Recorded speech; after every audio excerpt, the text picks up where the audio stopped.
You ask Tiger to solve. This deals with linear equations with one unknown. The final result is x equals 2. Let's solve it step by step. Simplify the expression. Find the greatest common factor of the numerator and denominator. Factor out and cancel the greatest common factor.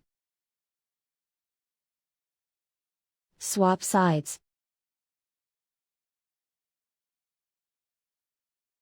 Isolate the x. Multiply both sides by 20. Group like terms. Multiply the coefficients. Simplify the fraction.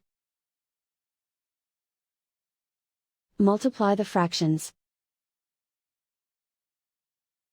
Find the greatest common factor of the numerator and denominator. Factor out and cancel the greatest common factor. And so the final result is x equals 2.